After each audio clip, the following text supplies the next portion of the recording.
Welcome back to the Have Not Room. I am Ben. I'm joined here by Brian, and we are here to talk about week 11 of Big Brother 23. I believe it's week 11.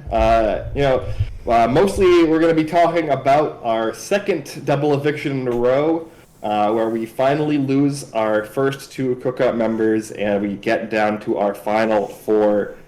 Brian, before we get into the nitty gritty, what are your overall feelings and thoughts right now about Big Brother 23? So far, great for our winner picks. We look very smart. As all three of our winner picks are in the top four. Can't get much better than that. We'll see if they can make the top three. Then it's literally we can't get any better than that. However, I was rooting for Tiffany and Hannah as actually watching the show and getting to know the characters. So I'm quite disappointed in that. I think we talked about it as the season was going on. The cookout was really not to Tiffany especially's benefit, and it really came to fruition this week. So that's what I'm kind of thinking. What about you? Yeah, I mean, I think you, me, and 80 to 90% of the audience were rooting for Tiffany and Chada here in this end game.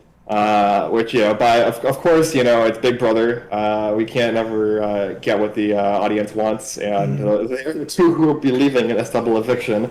Yeah. And yeah, I mean, like you said, basically the only way that the cookout was never going to work in Xavier's benefit primarily was if he were to screw up in some way, and he has, I think, screwed up a number of times throughout the season, but not badly enough. And I think he's, done just enough to position himself socially to, at this point he's going to win the season. And as the guy who picked Xavier preseason, I can gather some solace in the fact of being right.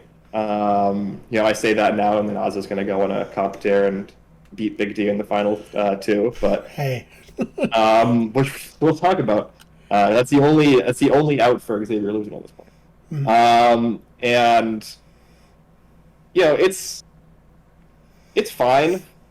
We can talk about we're basically right now at the end probably going to preview Xavier's legacy as a Big Brother winner here. Right. So we can kind of talk about what we. This is probably our second to last show, right? Well, maybe not. I think probably third to last, because there is 2 weeks left in the season. A week and a half at this point. Somehow. Yeah, somehow, even though, at this point, the winner is basically locked in. We'll probably, I guess, cover the final four eviction next week, and then we can have another one after the finale, unless you just want to, wait for a week and a half and just cover the finale at this point. Yeah, we'll probably do too. Yeah. But, yeah, I mean, I think it's disappointing that we're at a point where everybody has basically decided that they just want to hand the one to Xavier. And, I mean, hats off to Xavier for, I guess, being likable and sociable enough. Maybe he has some pheromones that we are picking up on the outside that just make people want to give him money. But yeah, I mean, he's done enough. Pheromone to have in life. We just want to give you money, but I mean, he is probably one of, if not the most financially successful people on the cast. So presumably, bartending pays well. Yeah, and a lot of tips. Yeah. But yeah, I guess, where do you want to start? You want to start with, I guess we could talk about the final 6 HOH. That's the last point where we sort of talked about it last week because we knew what it was and knew that Kyland had won, but we had previewed coming in. Kyland talked about on the feeds in a conversation with Big D, and it was sort of referenced here that he was trying to throw this to Big D. What are your thoughts on that now? It didn't look like he was trying that hard, personally, in my opinion. Sad nobody watch the, how to hack this comp videos that are out there. No one used it. Everyone just had wobbly eggs and Shake the egg. yeah, shake the egg, break the yolk, make it an even distribution. But yeah, I mean, Kylan dominated, so I don't necessarily see how he was trying to throw it. Big D did well for Big D in the competition, so I mean, hats off to him. But I don't know if I necessarily buy that he was throwing it to Big D, personally. Yeah, I think it was probably a like in the moment. Maybe he thought briefly about throwing it, and then decided, no, I should just win it. Because no, did not look like he was. This is a phenomenally easy comp to throw.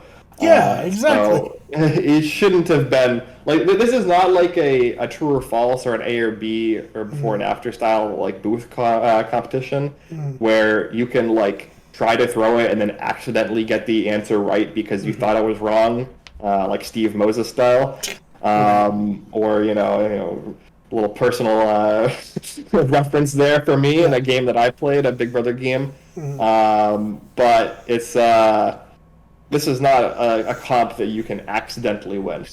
No, there's so much you can do to like throw in a realistic way. You know what I mean? Like to the point where it's like, I don't believe that you accidentally won this, but sure. And in the DR, I think that he says what's probably somewhat close to the truth. Which is like, he was like okay if Big D won, but like at a certain point his like competitive drive kicked in and was like, okay, let me just win this, why not? Kyland wins and we get our gentleman content that is going to set up the majority of the strategic foundation for this end game here, and we get the solidification of the Kyland, Tiffany, and Chada final three, which was the name of their... I can't remember the name of their fake final three. It doesn't matter that much. I mean, it didn't come to fruition, so... There were so many alliances this season that were like fake for multiple people that had names that it's just not really important. The only real alliance is the Slaughterhouse, as we all know.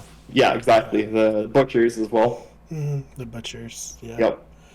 But I mean, there are, 2 or 3 Butchers left in the game at this point, so... And Xavier was in the Butchers, right? He's probably going to win the season, so... They got the winner. So... Xavier was also in the Royal Flush. Just saying. I kind of... When we go back after this is all over, presuming he wins, presuming nothing like crazy happens, that'll be definitely something to point out. Like, look, the cookout was a big thing, but at any point, anytime there was a potential power alliance, Xavier was included. He was good at positioning himself into power no matter what. So that if comps broke, ways, or if you weren't able to convince people of certain things, people weren't necessarily coming for him in any scenario. Yeah, and, I think that's like... I've seen people compare Xavier's presumable win to somebody like a Casey Clark, where I think that's probably a pretty fair comparison. I think the one thing is that Casey, I think, turned it on in competitions a little bit more in the end game, and Casey also had Tyler kind of like, backing her up, whereas Xavier really didn't have that kind of situation going on. So I think there's like pros and cons, but I think that it's a pretty fair comparison. But we can talk about that a little bit further down the line. So I do think Xavier is making some mistakes here that are opening up the potential paths for him to lose still. The same way that Casey did in the Final Four of BB20. And so, I think... what are your thoughts here on Kyland? Kyland's... Because Kyland wins 3 out of the 4 comps that we're going to be mainly talking about here during this double. So what are your thoughts on his decision-making overall? I'm disappointed. I wanted a killer instinct, Like, I want people to be in it for themselves. I don't think that's too much to ask of a competition reality show, right? Like, Yeah. the very bare minimum is you expect people to at least be in it for their own success. Yeah, I mean, I'll try not to. I've done a lot of ranting about Kyland in texts on Yes. Twitter, on Reddit. I'll try to be pretty tame on this podcast. I don't want to say like too many mean things, but We don't want him to, like, yeah, say this we on don't. Yeah, we don't want Twitter. him like trying to like do a one-star brigade against our podcast. Complaining to the manager Yep. of Better Radio and the Have Not Room. But yeah, like Yeah, you don't want to mess with that guy. no matter what decisions you make in Big Brother, like you can make mistakes. We talk about like comparing this season and these players in this end game to something like BB Can 9 that we just went through.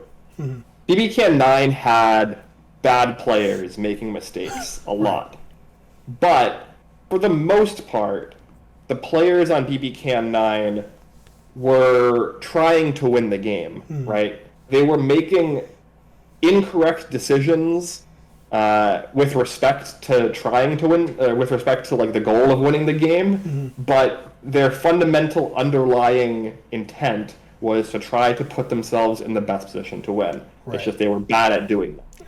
Yeah. Here, we are looking at players who are fundamentally undermining their own ability to win the game and their own pathways to win the game on purpose.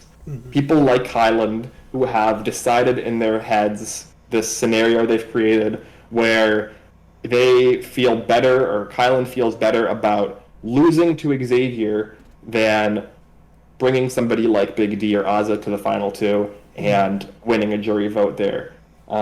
People have speculated potentially this is because he's afraid that he would lose a jury vote to Ozza or Big D, and he would rather lose to Xavier than lose to Ozza or Big D. I think that's generous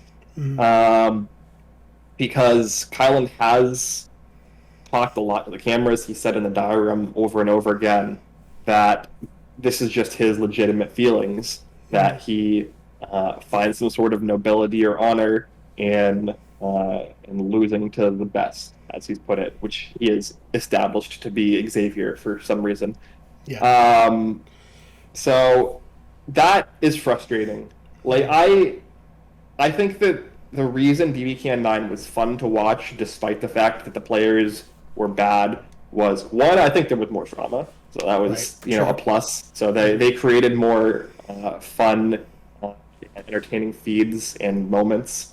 And two, the players, while being bad, were still self-interested for the most part. And that's With one exception. Well, even Jed using the veto on Beth, which is what I assume you're referencing. Yes, yeah. He did that with the belief that would allow both him and Beth to stay in the game, and did not see Kiefer and Ty turning on him. So, like, while like that, I think falls still into the category of a very, very bad move made with the misguided intention of trying to make yourself win the game. Sure,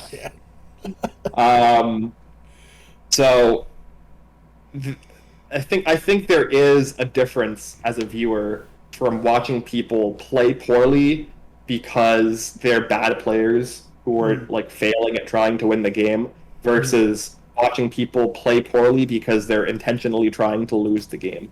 Right. I don't know. You have a thought on like which is better or worse to watch? Oh, I mean, it's way better. Like, and I think it's better too for the players to be like, okay, I was wrong about this, but I thought in the moment I was right, so I'm not like I can't kick myself too bad. Like, I'm sure at some point Kylan's gonna be like, it'd be real nice to have an extra $700,000 in my bank account, you know. Like, and be like, what was I trying to do? But I know, like, somewhere out there, Coach Wade has, popped a boner at Kylan's thinking. So that, I guess that, can help him when he feels bad, for what it's worth. Yeah, I mean, it definitely is very like martyr approach, Coach 1.0 esque, Yes. where it's like kind of realizing you might not have a path to a victory, even though you might actually have a path to victory, and then deciding that you kind of want to lose on your own terms, Mm-hmm. as opposed to like lose in a way that you would see as like more dishonorable or more embarrassing or more like more of an ego hit. Mm-hmm. Because I think that's something that we could establish pretty clearly about Kyland is that he is very egotistical in a lot of ways. What? Kyland? No. I don't know if that's. I think that's pretty fair to say. So, um, yeah, it's disappointing and it's frustrating, especially as somebody who has like gone out of his way this season to give many of these players the benefit of the doubt that the only reason they were not playing self-interestedly was because of the cookout, where at this point it's become clear that people like Kyland and Ozza and even Big D to an extent, but we'll talk about Big D, are playing not self-interestedly, even when it comes down to this, these last couple of rounds of the game. So. It's disappointing, but it is what it is. At least, like, I feel like we have been giving like a hard pass to a lot of the players because of the mission, where we were like, "This is important. We agree." But that's over now, Ben. There are no more passes to be had at this point. If you're gonna throw your game, we are gonna be very upset as viewers and as people who cover the show. Right. So yeah, I think we get our. We can move on because we got. I think that a lot of this kind of leads into this final 5 round, the double eviction. So we can, quickly get through the Tiffany round and eulogize Tiffany here. Yeah. We have our veto, which is the classic, BB Comics Let's veto. go. Yeah. And we have our Tiffany on the block, and pretty much the only way she's staying is if she wins this veto, and unfortunately, she times out. Listen, BB Comics is a competition. I'm not going to harp on her for that. It's just disappointing that she timed out. Like, it's like Tyler last year, where it's like, oh, Tyler has to win this veto, and then he timed out on it, and it's like, damn, that's as far away from winning as you can get. Yeah. I mean, we talk about Big D did come in second in the HOH. He also is going to be coming in second here in BB Comics, which is, I think, pretty impressive. Yeah, surprising, for sure. Surprising, I would say. Especially as we'll see, like, his more experience in the attention to detail style competitions has not been has not been that great in the past and into the future. So definitely surprising, at least for me. But we end up again with Kyland, as we referenced before, winning this veto, and surprise, surprise, keeping the noms the same. Yeah. What were your thoughts, though, before we get into Tiffany's eviction, of this legitimate thought of Kyland to use the veto on Chada to try to gain some trust and respect back from her, and put up Big D and leave this kind of like sliver of a window open here to get screwed over? I mean, I guess because X, if he had voted, he could have screwed it up. But I just think it would have been kind of pointless considering that Hannah was the next target. Like, what do you? You're not gonna buy her jury vote. Hannah's not that type of a player or person. Like, oh, you did one thing for me one week where it didn't even matter because I wasn't going home anyways, and then I went out the very next week. So like, I don't give a shit. Like, it doesn't matter. Yeah, I think it was less about her jury vote and more about protection in case she wins the final 5 HOH, that she might go after X instead of him. Was the idea, I think. Right. which is interesting that he is pitching this idea to X to get his thoughts on it. Sounds awful. I wouldn't do that. Yeah. Sounds like a bad idea, Kyland. Yeah. Yeah, so he doesn't end up going through with that. Leaves the noms the same. And Tiffany, despite all of her efforts here, pretty much no shot to flip this vote, no matter what she says at this point. Even though I would say, especially coming off a timeout on the BB Comics and off of a double eviction HOH win by Hannah on a very replicable HOH competition type. I do think there is an argument they should have voted out Shotty here. It obviously didn't end up mattering because she doesn't end up winning either of the two next competitions. But I think that there was potentially a way for them to optimize a little bit here, which is interesting because the Cookout has, throughout the season, optimized to an anal degree. Yeah. And as soon as it's just them, they kind of stopped doing that. Yeah. I guess, like you said, at the end of the day, it doesn't matter. But you're right; it would have been more optimal to potentially protect against Hannah's HOH or veto win. Yeah, I mean, I guess that this is where we get to talk about Tiffany, what she meant to the show. I think she's going to go down as a fan favorite. I think she's gotten, from what I've seen at least, like her due credit in, being an important part on putting the Cookout together. Maybe I'm just too insular of like super fans or like the particular like brand of super fans who agree with what I think on Twitter. I'm just in my own BB echo chamber, but and I thought Julie also like called her the mastermind of the Cookout, which I think is good. The Cookout doesn't get here without Tiffany, like plain simple. And I am sad to see her go. I really enjoyed watching her. I wanted her to win. I like the most. Yeah, I think there are definitely people who I've seen who are, in my opinion, overly critical of Tiffany's game and also like Chada's game to an extent. I think it's particularly egregious in the case of Tiffany, saying that they kind of like made their own beds by being loyal to the Cookout, and this was like always going to happen, that they would be the 6 and 5. And also there is a lot of revisionism being done in the house by people like X, Kyland, and Big D about the loyalty to the Cookout of people like Tiffany in particular, when, in my opinion, Tiffany has been the most unwaveringly loyal to the Cookout in the face of it being the most detrimental to her game. She has definitely had the most opportunity to go against the Cookout and has declined that opportunity at every point.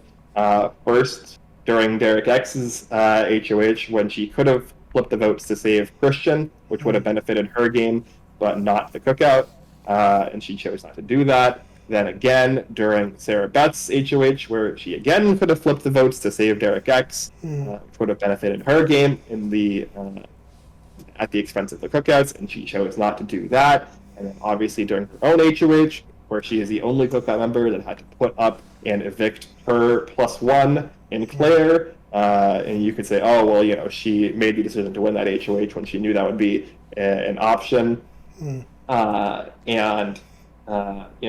That's fair to an extent, but it was also like a very low risk, high reward situation that just happened to not pay out because the one person who couldn't win veto ended up winning veto.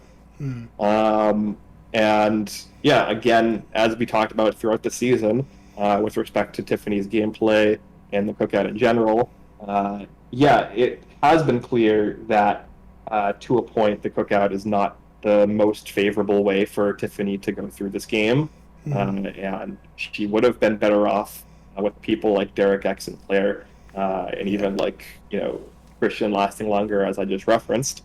However, she chose to be loyal to the Cookout because of the cause and the mission, But even beyond that, I think she did do a very good job of positioning herself within the cookout. I thought Mm, that making that final three deal with Kyland was smart and reasonable, even if she is lying to Kyland about being loyal to a final two, and even if Kyland thinks that she is not going to take him to the final two over Chada, it still should be in Kyland's best interest to at least prioritize getting Xavier out before them, mm, because then Kyland has like an open field to run competitions mm. and has an easier shot at winning a jury vote.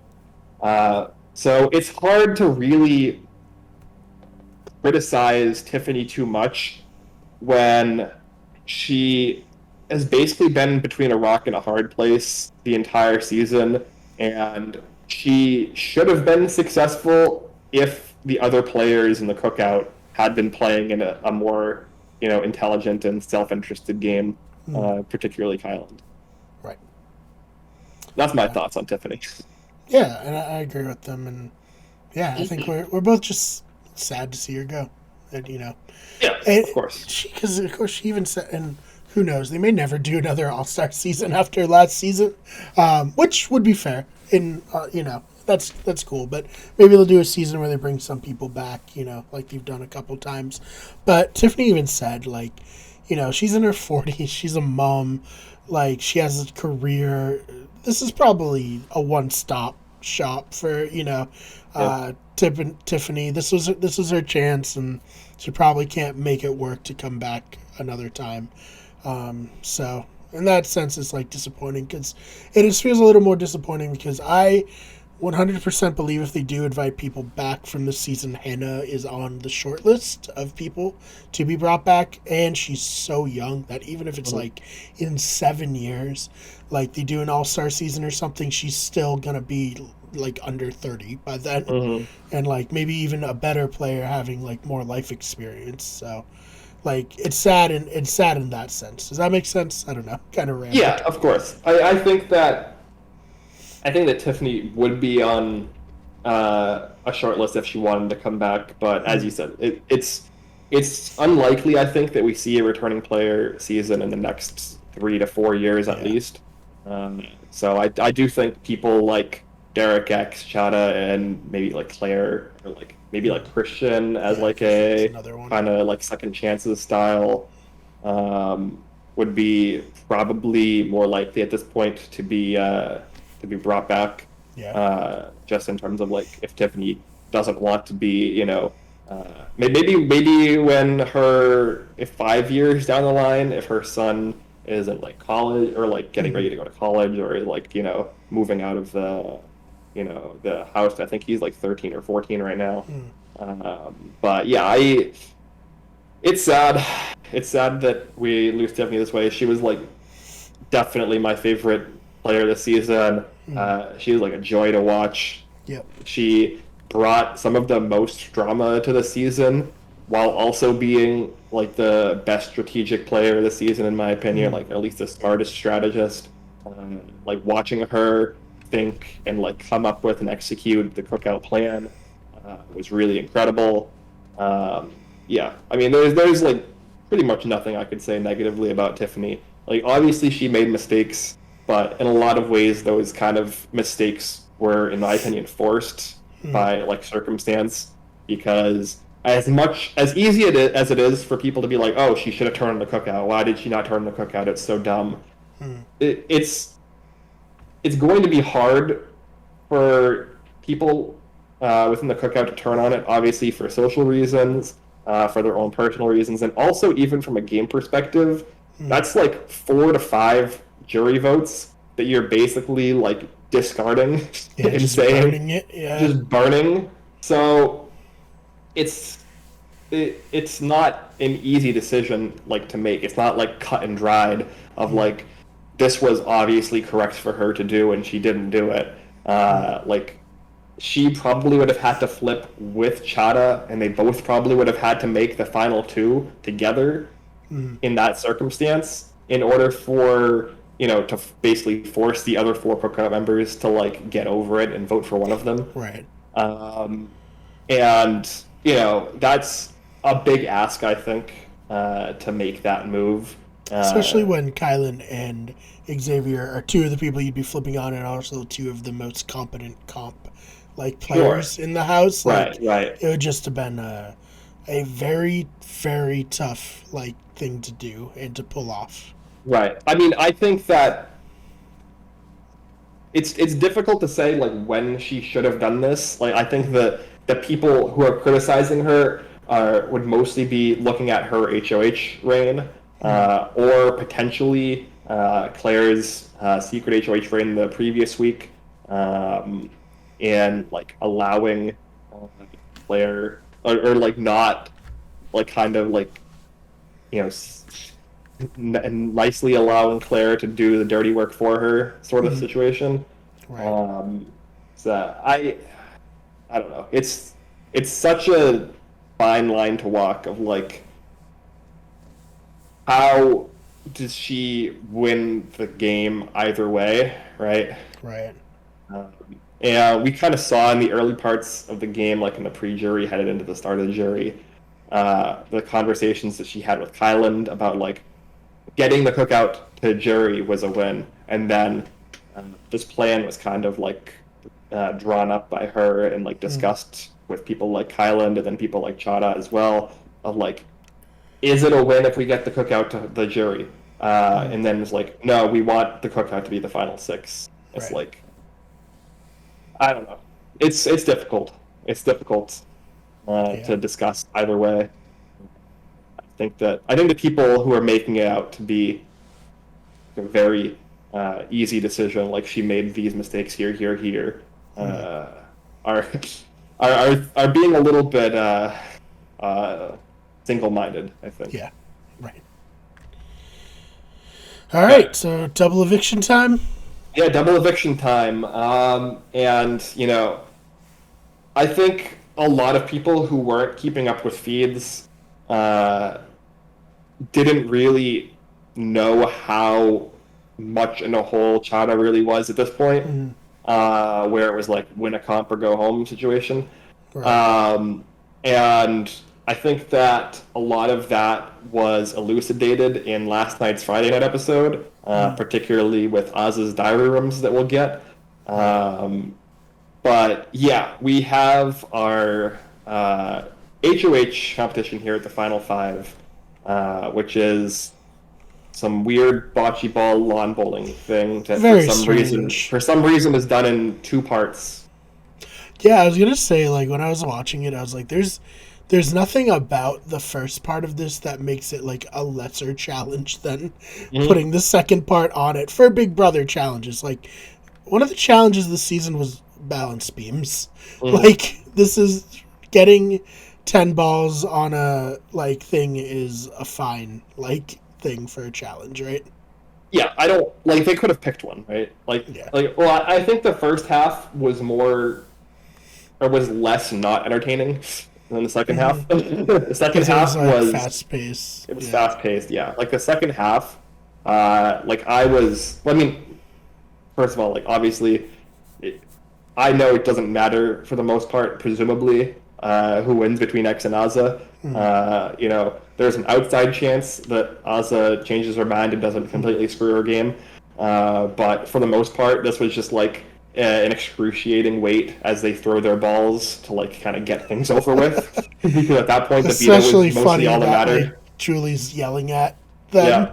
Yeah. You have to throw it at the same time. Yeah, Azza messing up multiple times during this competition and almost losing it, not pushing the button in the first half immediately, and then not throwing the ball at the same time. Somehow still ends up competition. Yeah, I mean, I think the funniest part about this was Derek broke the bottom part of his ramp. Oh, did he? I didn't see that. You didn't you didn't show it happening, but when they did the overhead shot, you could see it was smashed. So I'm guessing he smashed the ball right into the side of it, which I found very funny, and just a good encapsulation of his challenge prowess this season. Yeah, and kind of his game as a whole. Mm-hmm. Yeah. So hey, Azza on the board. Let's go. Yep, her first and possibly only competition win this probably, season. yeah, probably the last one. We'll see. But you know, it was sad, especially as we'll talk about it in both competitions. Chada was in there with a shot. She was actually in the lead at the part one for like the first like 70% of part one, and then Xavier came back and finished, and then Ozza came back and finished, and Chada just couldn't get those last one or two balls off of the edge. I mean, it is hard. Like you'd have to have a good aim for that, and she Yeah. just didn't have it. Got to play more skee ball. That's another thing people can, if they're in casting for Big Brother, just head over to Dave and Buster's, on Fridays and just shoot some skee ball. Yeah, do that, and then do a lot of attention to detail style puzzles, and then a lot of like cardio style exercise. I think is probably the best way to go. Yeah, and like as a fat guy, I can say like try to lose weight because those hanging and like wall comps are not built for us big guys. So try to lose as much weight as possible to give yourself a better chance on those. Yeah, as Big D has told us basically after each of those competitions. Yeah. I mean, like it does suck, but also what the comps are for Big Brother. Right. Like, Yeah. If I went into Big Brother, I wouldn't be like, what the fuck? Why is this? Why are they doing the same comps they do every season? Yeah. Yeah, no, definitely. I mean, I can understand frustration of not being able to win a competition, but like, at a certain point, like, when most of the competitions are mental, right? Yeah. Like, pretty open field for anybody to figure that out. And hey, Kiefer did fine. Yeah, exactly. So, like, Kiefer won, or was, like, tied for the most comp wins that season or something like that. Like, he had struggles in the end game with pulling out some of those comps when he needed them. But, yeah, like, it wasn't, like, a huge detriment to Kiefer's ability to win the game, in my opinion. Yeah. No, I agree. So yeah, it's hard. It's hard, but it is what it is. And Ozza wins the HOH, and a lot of people are like, "Ooh, maybe she's just gonna put up X and Kai because that's the obvious best move for her to do." But no, let's quickly go over what Ozza's feelings are at this point in the game, because we referenced it last week. But I just want to make it like electrically clear what Ozza's thoughts are. Ozza is in her mind, and she talks about this on the Friday night episode. I think that the Friday episode did a very good job of kind of demonstrating her thoughts in the game right now. Her ideal final three since the start of the cookout is her, Big D, and Xavier. And she also doesn't think that she can win the game, flat out. And 2, is okay with being cut in third place because she is aware that Big D and Xavier plan on taking each other over her, which obviously is good for Xavier and horrible for Big D. And she is fine with this, as we referenced last week. Big D had a conversation with Ozza at the final 6 where he essentially told her that he would cut her for Xavier at the final 3, and she said, okay, I am fine with that. Right. So that is kind of Ozza's overhead view of the game and her plans and her ideas. Now we kind of get into what her thoughts are with this HOH. She had previously, during the final 6 round, been telling Chada and Tiffany that at the final 5, if she were to win, her target would be Kyland. This is untrue. Her target at the final 5 has always been Chada. And I think this is something that in the moment during the double eviction, a lot of people on Twitter didn't know or understand, because I think reasonably people haven't been following the feeds as closely because they haven't been that exciting or interesting. But yeah, I think a lot of people thought that Azza was playing poorly by being too loyal to this deal she made with Kyland and not targeting Xavier or Kyland, or not like making nominations that would guarantee one of Xavier or Kyland would leave. But that wasn't her thoughts or plan at all. She intentionally made these nominations with the goal of evicting Chada, which is arguably worse. Yes. Yeah, it's like when she was telling Chada, hey, I'm going to put X and you up with X being the target. Mm-hmm. Like, I think even, like, Chada said, like, maybe that's collateral damage, but I think a part of her knows deep down, like, damn it, like, she was just targeting me straight up, and that's what happened. A lot of parallels to Chada talking to Alyssa at the Final 7 double eviction, where Chada was lying to Alyssa's face about her intentions. Also with Xavier.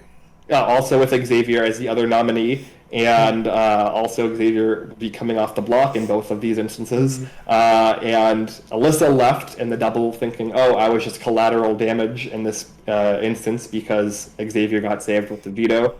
And Chada wasn't lying to me, and then Chada is leaving in this double eviction because Xavier was saved with the veto, thinking, I was just collateral damage because Azza was lying to her.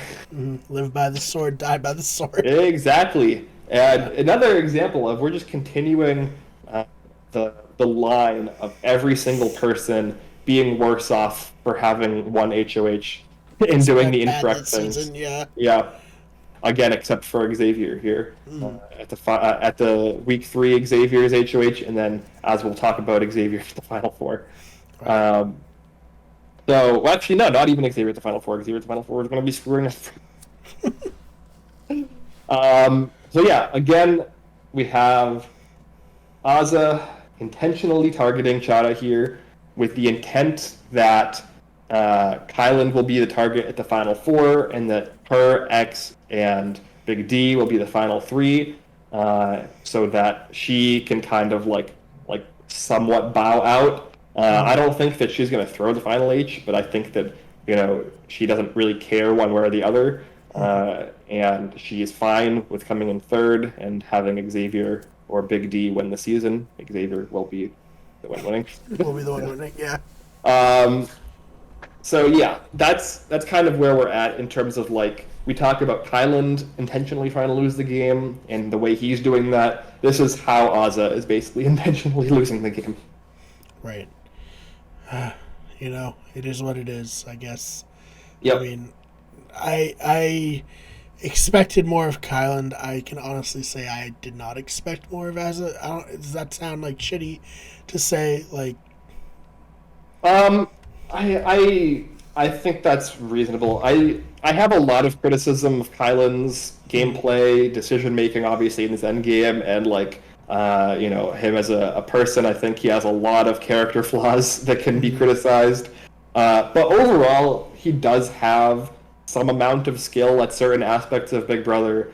He's obviously the best competitor this season, probably at this point.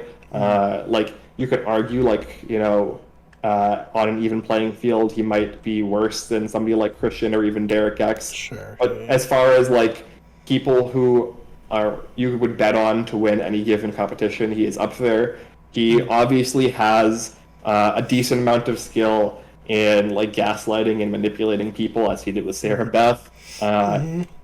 Possibly keeping gaslighting. Yeah, to the point that it's been detrimental to his social game and ability to win a jury vote because it was so sociopathic in the way that he's able to get people to behave in certain ways.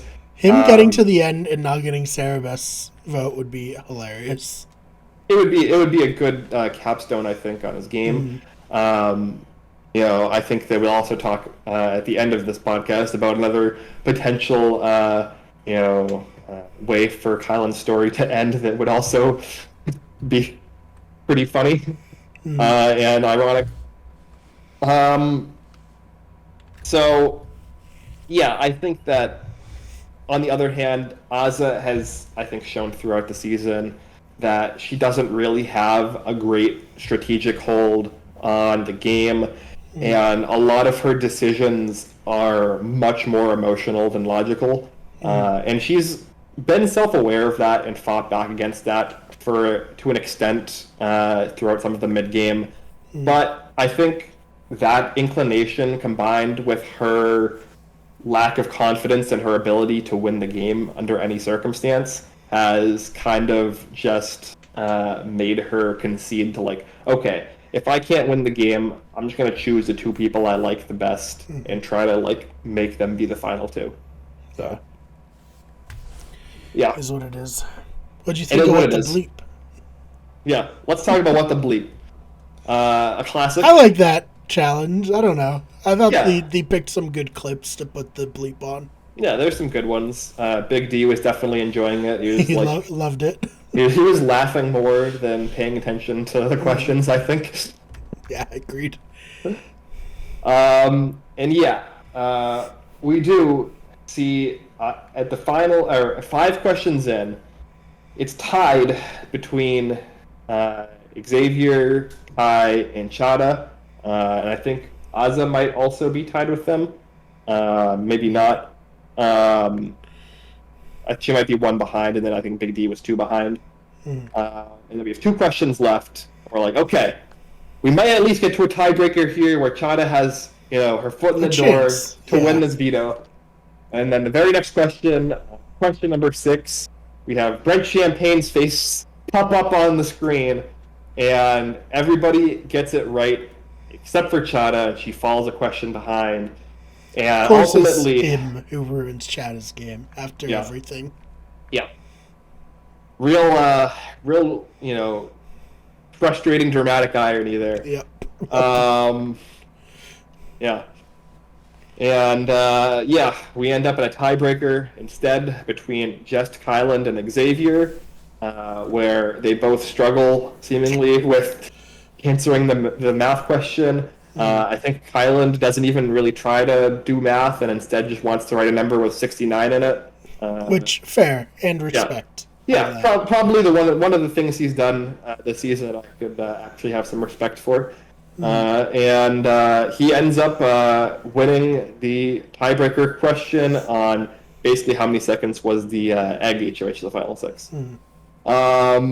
And wins his second subsequent veto and 3rd out of the last 4 competitions, 3 comps in a row. He has now won. Veto King. Who knew? Yeah. Competition king at this point. I think he's now won 6 or 7 comps. What's the record? Do you know off the top of your head? The record for comp wins? In a season, yeah. 10 or 11 maybe. Okay. I believe it's Paul in BB23. Okay. Potentially. Or maybe, no, I think it might be Jackson Mickey. Oh yeah, I forgot Jackson really fucking steamrolled the end. I think if Kai wins the final 4 veto and final 3 HOH, he might tie the record. We'll see. I'll have to look and double check. I think he might not be able to even tie the record. He might be one comp out. And then I think Paul obviously was really good in 18 and then was super great in 19, even better. So his their combined record is like way out of reach for most people. Yeah, I do believe Paul has the record for most comp wins overall across multiple seasons. I think Cody Calafiore might also be up there as well, though. And Nicole Franzel, honestly. And Nicole Franzel has the most days played. I don't know. A lot of these records kind of got screwy with the BB All-Stars last season. That's the multi-season ones. So especially I don't... with 3 people, or 3 seasons for some people like Nicole. And so a lot of these comp records and days records and stuff like that. Yeah, it should really just be like one season. Like, of course. You should judge someone off like one. Yeah, even with the 1 season ones though, it's hard to compare older seasons versus newer seasons because the older seasons were shorter and had fewer players and fewer rounds. So it's hard to compare, like, somebody like Janelle in BB6 or BB7 versus somebody like Paul in BB18, BB19, somebody like Cody Calafiore 2.0 or Jackson Mickey, who are in these later seasons that have more rounds in them and more opportunities to win cups. So it's tricky. Right. Yeah. And BB statistics overall is like it's screwy. Regardless, Kyland, very Yeah. good comp player. Absolutely. Yeah. Good at winning the comps, not good at doing the correct things with the power, which is a pattern again. This The season. important part, right? Yeah. Not good at that. So, yeah. Here we have Kyland trying to show loyalty to his gentleman final 2 deal with Xavier and deciding that the best course of action will be to veto Xavier and force Big D up on the block. Yeah. That was a choice. I mean, it feels unnecessary, but hey, Yeah. obviously at that point, Hannah was like, well, I'm fucked. Like, if she didn't think she was fucked before, like, she knew then. Yeah. I mean, yeah, of course. Like, she had to win one of the 2 comps in order to stay in. Like, there was no other out for her, realistically. And we even see on Friday a lot of the scrambling that we saw live on Thursday was more about, like, do we split the vote and give her kind of a sympathy vote and make Azza a victor, or do we just send her out 2-0? It was never about, like, do we keep her or send her? Yeah. I think in that situation, it's much better to just send someone out. Yeah, of course. Just do it. Rip the Band-Aid off. It's again, we're getting at the sort of, like, over-optimization to the point of, like, idiocy here. When the macro decisions being made are already terrible, like, when you're optimizing bad decisions, like, you're right. Like, what are we doing? Oh man. But yeah, definitely a choice. A continuation, of course, of Kyland's macro strategy of losing to Xavier in the final 2. Mm-hmm. It's a good strategy. It's working. I mean, he might not even get what we want, as we'll talk about. So that's where we land at the end of the double eviction night. Thoughts, I guess, on Chada. We kind of, like, covered Tiffany's legacy. I think Chada fits in a lot of the same mold as her, where she was, like, Tiffany's right-hand woman in terms of cookout strategy, whereas Claire was her right-hand woman in terms of, like, overall strategy. Right. I think I was super, like, wrong on my concerns about her, like, potentially not being taken seriously because she was too young. So I gotta definitely own that. I don't think that was a problem for her at all this season. And I think because she carries herself in a very, like, mature manner. Like, people didn't see her as just, like, a 21-year-old kid. They saw her as, like, you know, an equal parts player to everyone else. And it was really cool. I really liked watching her play, and I would have been thrilled if she had won. Yeah. I do think something, again, we have to point out here with respect to Kyland and the kind of revisionist history that the 3 men of the cookout have been doing in the last few weeks is Kyland's little self-monologue thing he does during his eviction vote against Chada, where he implies that Big D is a better player than her. Yeah, that was ridiculous. Very... Big D's my winner pick. That was fucking ridiculous. Well, probably one of the more insulting things that have been said in the house this season, in my opinion. Yeah. And definitely very clearly meant to just rationalize this, like, illogical foundation that Kyland has put himself on, where he's, like, saying that his gameplay is taking, like, the best to the end, and he has to rationalize why the men are the best players, basically.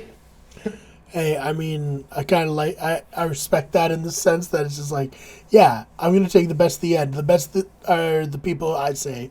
Yeah. Like, complete gaslight situation, as we said.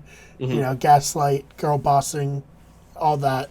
Yeah. Well, Kyland's doing it. yeah, he's done a lot of the gaslighting and the gatekeeping and Yeah. doing the complete opposite of the girl bossing for sure. Yep. Um, Yeah, that's true. uh, in terms of devaluing the worth and gameplay of the two girl bosses of the season. Right. Oh, man. Um, yeah, yeah, definitely a situation where Kyland has gone so full in on this gaslighting gameplay where he is even gaslighting himself and the audience at this point.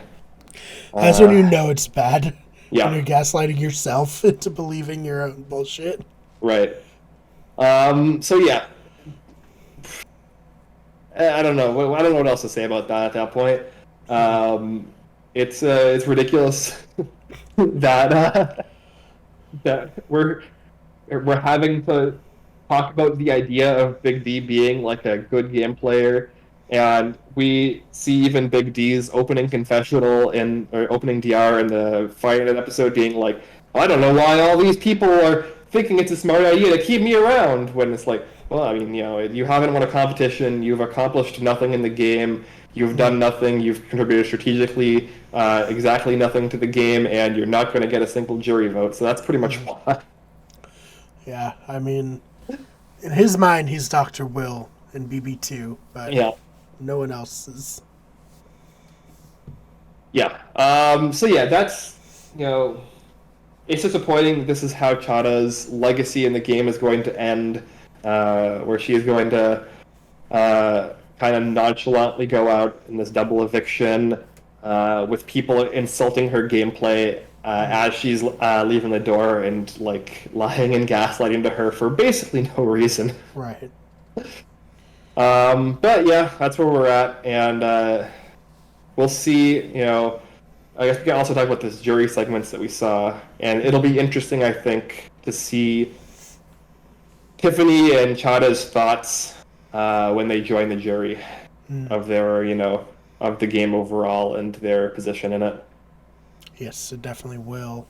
Obviously, I think the jury, like, they obviously know the deal at this point. Everyone seems pretty chill about it. Like, they seem to.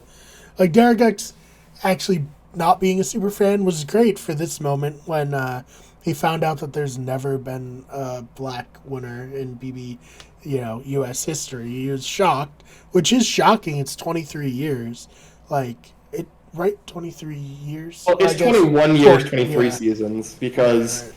you have, like, it started in 2000, and it's 2021 now, so it's like kind of like the fence post situation where it's 22 And seasons then over 22 years. BB9 was like Yeah, right filmed in in the same there. year Yeah. at the BB10. Yeah, All right. Yeah. So I mean, I think everyone's like taking it pretty chill. That was obviously like the worry.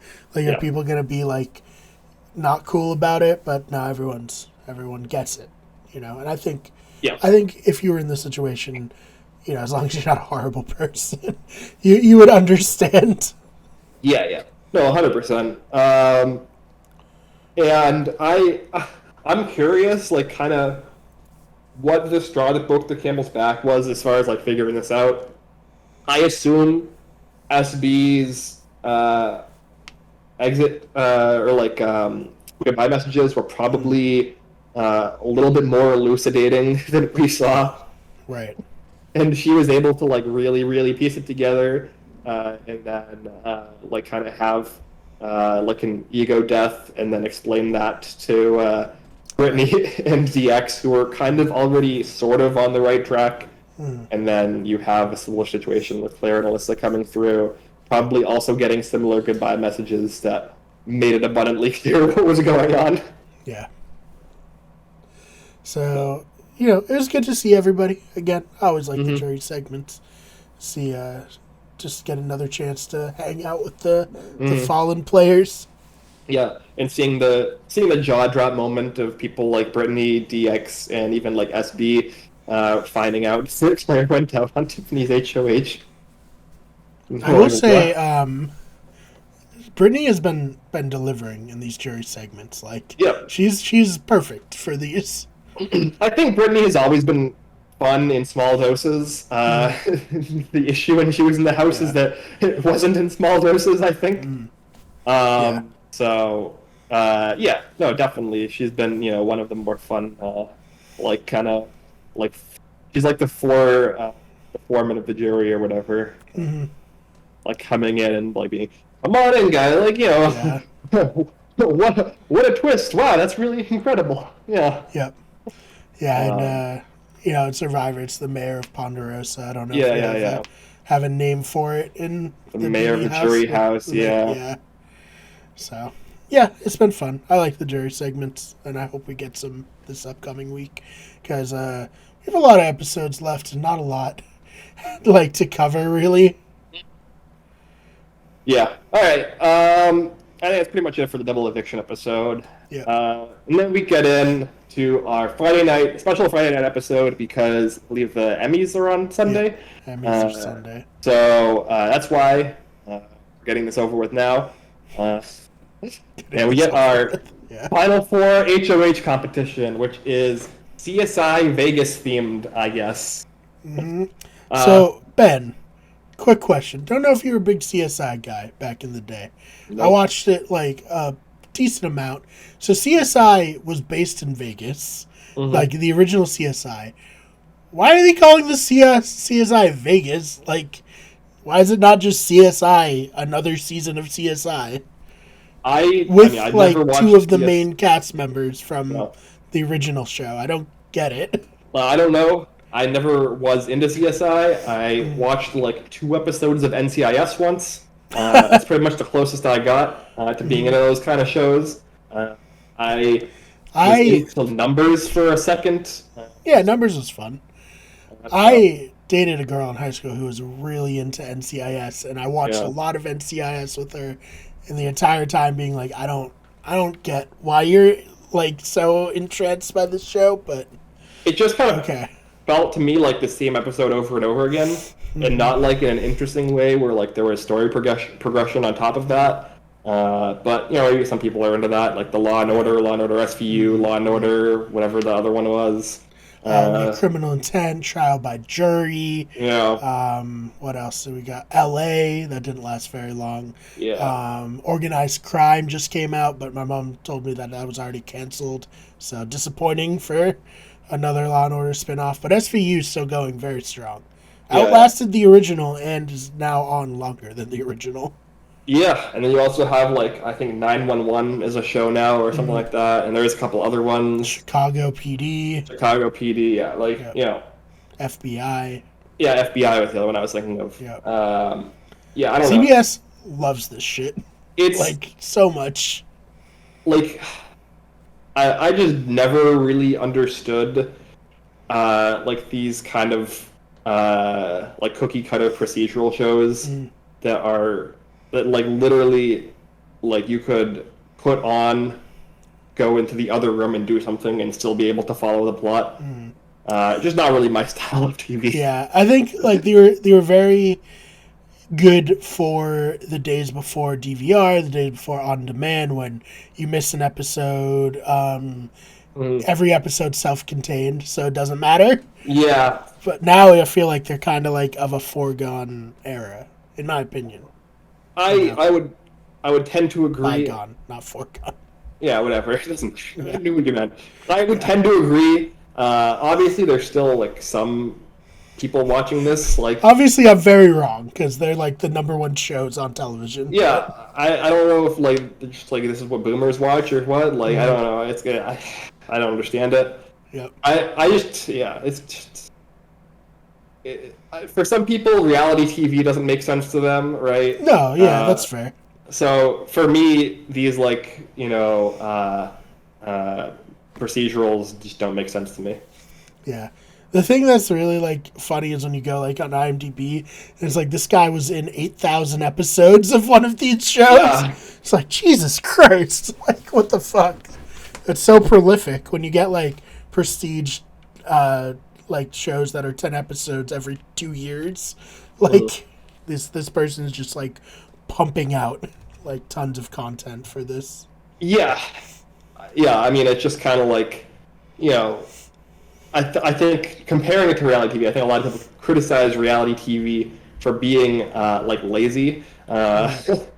But I would argue that these procedurals are more lazy, even, and that like manufacturing entertaining storylines out of what is essentially like somewhat akin to found footage from like an editing capacity takes more effort than just writing the same episode of a procedural over and over again for 14 years. But I don't know. And it's always like is bad. Like we can get off this soon, but it's always like, who's the murderer? Oh, the one person I recognize from other things. That's surprising, right? You know, the guy who's not clearly an extra they pulled off the street. Yep. Yeah. That's, whatever. The HOH comp was interesting, I guess. Is like another just kind of variant on the run around and do attention to detail style memory situation, which again definitely important if you're ever going to go on Big Brother. Yes, Gil Grissom would be proud of Xavier here. Yeah, and he struggled on the attention to detail comps that they've done before, in particular the BB comics, but he succeeded heavily on this one. But I think it actually, from what I could tell, maybe came down to Kyland not being able to find one of the clues for very long, because I think Kyland actually did better at the attention to detail segment, but worse at the scanning with the black light segment. Right. It happens. We've all been in an escape room and just been like missing something very obvious. Yeah. Well, I mean, not me. I have a 100% success rate with escape rooms. That's right. That's fair. That's fair. All right, we gotta do some escape rooms when the world opens up again, because 100%. I might need some help. I very much love escape rooms. They're really fun. I did escape rooms before they were like a thing. Like I had done one escape room before they were like big and like everyone did them, and I was like, man, this is like super my shit. But there is no way that this is like a thing that's gonna catch on. And then it did, and I was like, oh, very cool. Oh man, little do we know, like people want to be challenged in that way. Yeah, I love it. I love that it's a thing that people have decided they want to do, because it's very up my alley. Not ally. Well, after when the world opens back up, definitely we'll do that. 100%. Maybe a new podcast, the Escape Room Podcast. Yeah, I know we've talked about this before, and then COVID happened. Yes. So yeah, very escape room-esque, this HOH comp, and then we have Xavier finally comes out on top and beats Kyland in a competition and breaks his streak that he had going on here. And yeah, I didn't even realize that till I had seen a couple people post that Kyland had never lost, or rather Xavier had never beaten Kyland at a competition. Correct. That's crazy. Because his HOH week 3 came after Kyland's week 2 HOH, and his veto comp that he had won, or comps that he had won, Kyland did not compete in. So here we are. This is the first time Xavier is going to beat Kyland and block his ticket to the final 3 in case it wasn't already clocked, which it was. Good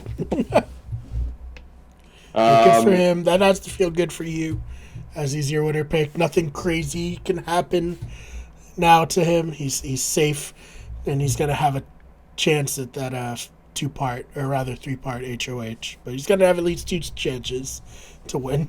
Yeah, well, it did feel good until we get what we kind of saw during the Friday night episode, which we saw on the feeds as well, which is that Xavier is not loyal to Kyland, of course, as we knew, which is fine. However, he is going to pitch to Big D that maybe they should take out Kyland now at the Final Four. And obviously, with perfect information, this is a bad decision. And this is going to leave Xavier opening to potentially losing this season in what was otherwise an unlosable situation. Love to see that.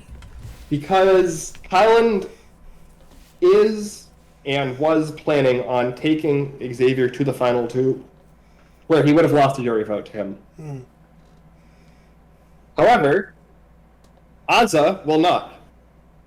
If they do evict Kyland here at the Final Four, and Azza does somehow win the Final 3 HOH, which is not outside the realm of possibility, as we'll talk about, she will take Big D to the Final 2 and probably win the game. And win, like, almost for sure.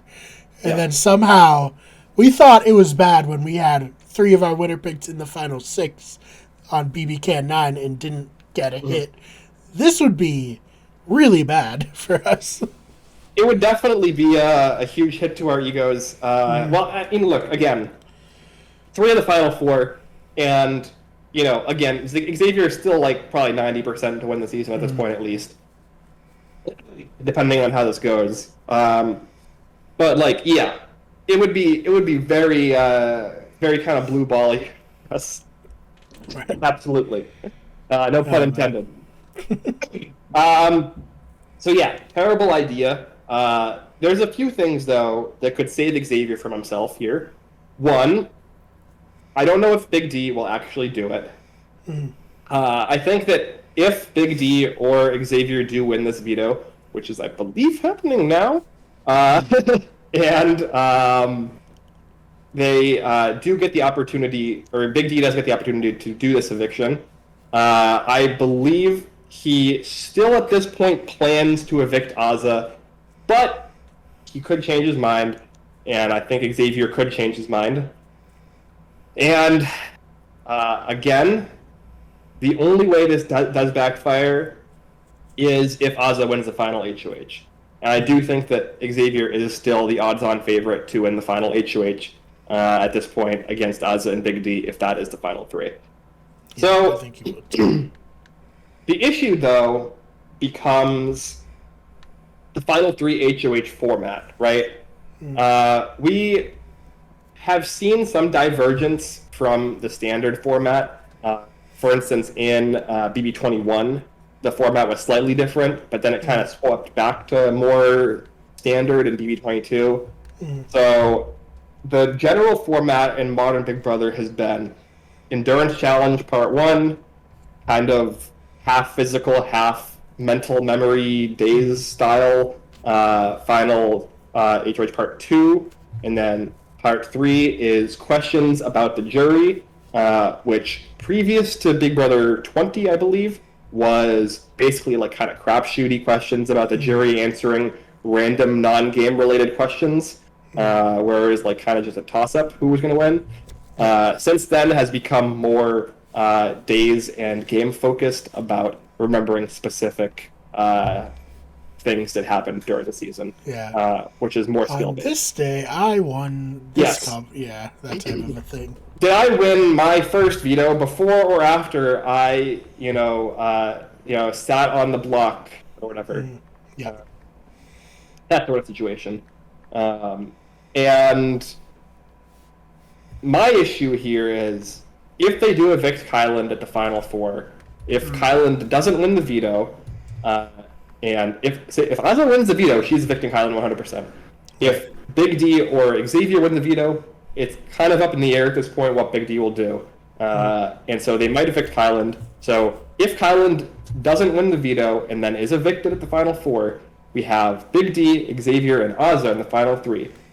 I would say if the standard format is followed, I'm going to be very, very, very surprised if we just do not see Xavier and Azza in Part 3. I think it's going to be incredibly difficult for Big D to win an endurance challenge, and I think it's going to be still even somewhat difficult for him to win a Part 2. I think that's more likely because he did do well in, for instance, the comics competition, and it could be something more akin to that, but with days.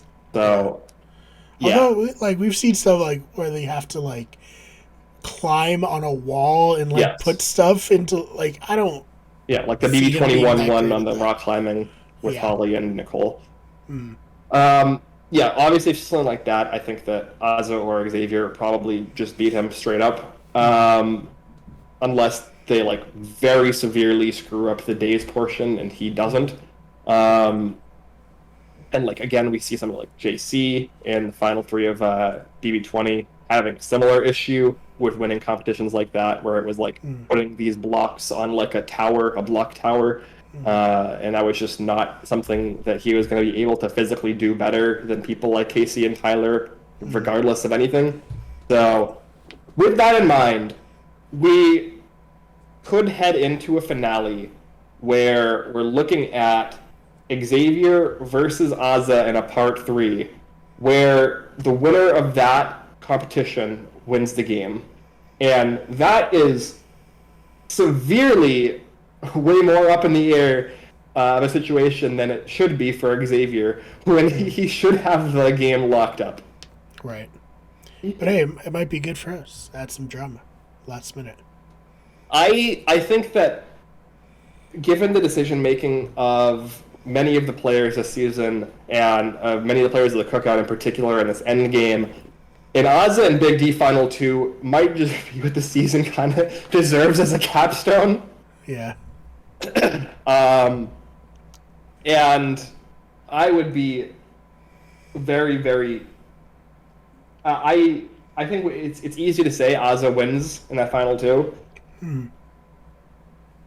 I don't know if it's 100% though. I think there is. Right. I think there is an outside chance that Big D could still win that jury vote. I think he could get 2 to 3 votes here and there. I think he could get Xavier, Kyland, Brittany even,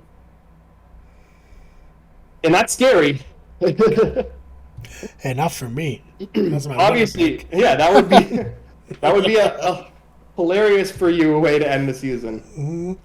I'd get a Big D like cutout, put it in the background for next season.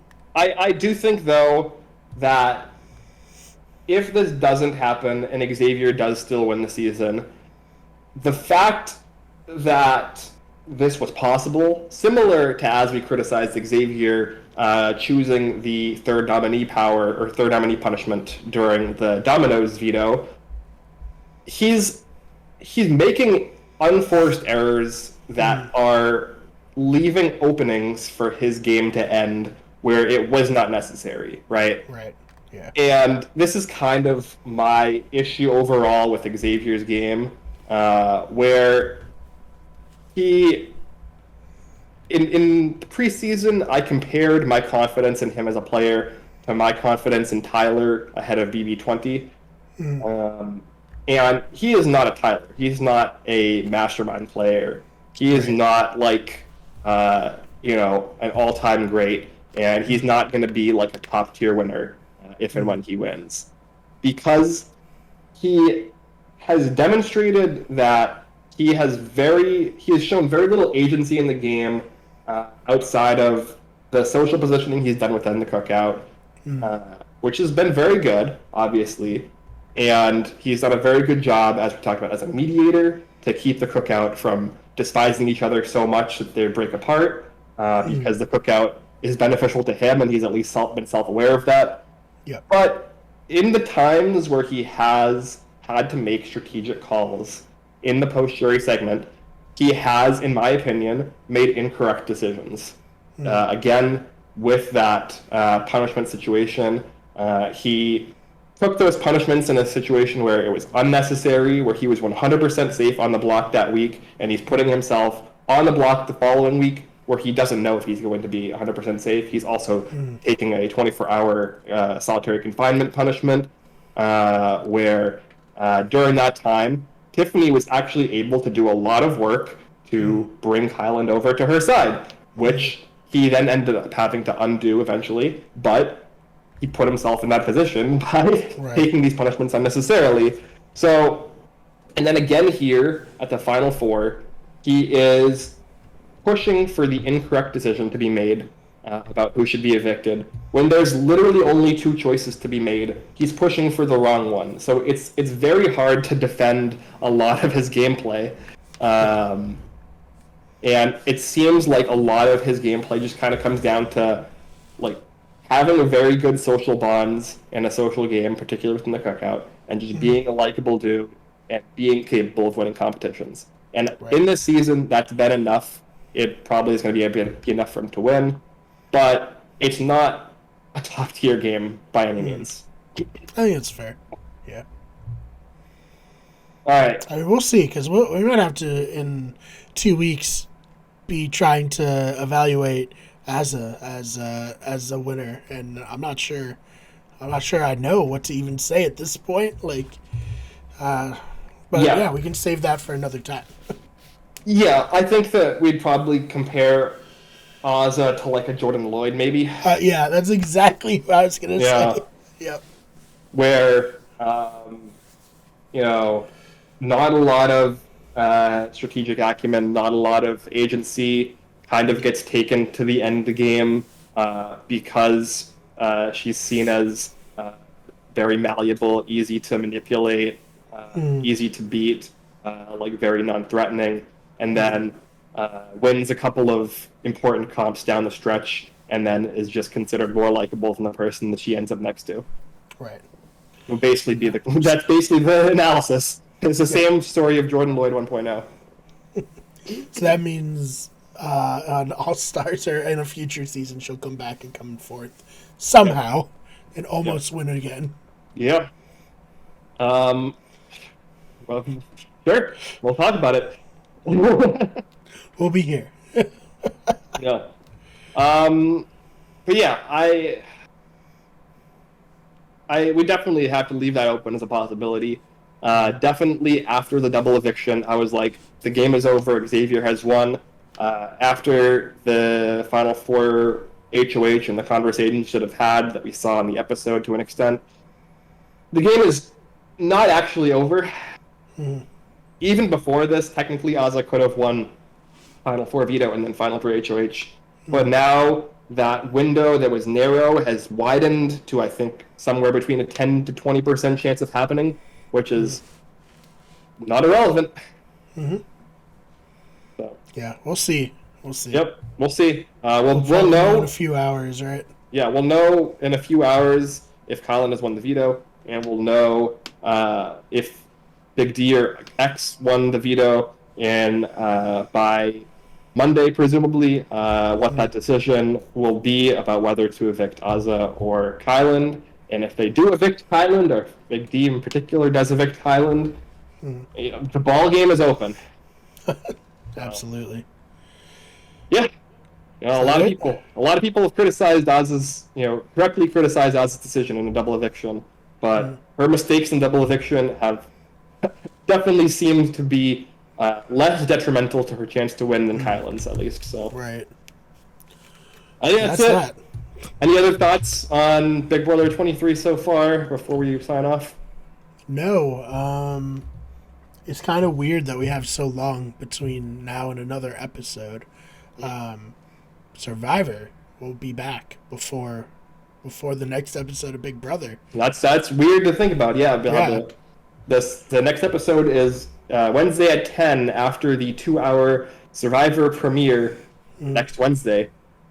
So yeah, very odd to think that we're going to be getting Survivor content before a new Big Brother episode content. Yeah. That's exciting because we cover Survivor now. Yeah. Check out our other podcast, The Blindsiders, which Ben and I and our friend Dylan talking about Survivor. It's going to be fucking awesome. I'm so excited for this season. Yeah, no, it should be good. The cast looks interesting. And as opposed to Big Brother's recent issues with seasons being too long, as we have 2 weeks left in this season that has maybe like 45 minutes of content at most left. Yep. Survivor has gone the opposite direction and decided we're going to shorten the season, so we'll see how that plays out. And we're going to keep vaguely referring to the game as a monster, which we'll see. Yeah. Maybe we'll get a smoke monster on it. Who knows? Yeah, and we'll have a lot of tie-ins to how Dora the Explorer is now available on Paramount Plus. You'll be able to play along with Jeff Probst as he does his songs about the map and the backpack and swiper no swiping. Yeah, it's gonna be lit. Let me tell you. Yeah. So yeah, we'll look forward to that. We'll hopefully be able to get some content here about the circle out. It's been difficult. Well, at the very least, do like a season podcast on yeah. it. If not a couple episodes. Sorry about that, everybody. It's just been crazy in real life for us. Yeah, it's been crazy in real life for us, and then also, again, as we referenced, this circle season has come out in the most obnoxious time possible, where it's like coming out during the end of Big Brother and during the start of Survivor. So it's like we have to cover 3 different reality TV podcasts at the same time, which is a lot for us when this isn't our full-time job. And when it's just like the two of us mainly, like yes, exactly. for all the shows, it's tough. So it's definitely different than when we had previously covered the circle, which was during January when it was the off season of Survivor, literally the off season of Big Brother. Perfect time. Literally perfect. Exist. Yeah. Especially now, we're going to be getting Celebrity Big Brother season 3 coming back, presumably around like February to March of next year is when I would assume it comes. So again, it would have been perfect to have end of Big Brother into Survivor, into the circle in January, into Celebrity Big Brother season 3 in February, March, into BB Can 10 in March, April, May, and then back again into Survivor at the end of that, into Big Brother 24. It would have been so nice and easy and clean, but the circle had to drop this on us. And I'm not complaining. Circle season 3 has been great so far. A lot of interesting stuff to talk about, and I am hopeful that we are going to be able to get an influencer chat segment up at the very least about the season overall. We'll at least get there's a that lot to talk about here. We'll at least get that. I promise that. Yeah. Well, we'll do like a marathon, like 5-hour podcast just about the season. That'll be good. Yeah. So yeah, definitely. And as far as Have Not Room, we'll be back probably around a similar time next week to cover the final 4 eviction, and then again the following week to cover the finale. Yes. Otherwise, where can people find you on Twitter, Brian? Oh, you can follow me on Twitter at @theFakeBMar. That's BMARR. It should be right around here, this area. Yeah, I think it's there. And then mine is here. As far as Twitter, you can follow me at Ben Sharon. You can follow the main channel on Twitter at WG Everything. You can follow the main channel on Facebook, TikTok, Twitch, Instagram, and YouTube. The main channel at Look a Good Everything. And this channel on YouTube is Better Radio. It's our podcasting channel. And this is the Have Not Room, once again, on all major podcasting platforms. Check out the Influencer Chat when that comes out on all major podcasting platforms, and then on Better Radio when we talk about the circle, and then the Blindsiders where we talk about Survivor. Otherwise, we'll see you next week, and maybe hopefully Chad will be back, especially if we're talking about his winner pick being evicted. Yes. Otherwise, have a good one. Yes, thanks for listening, everyone.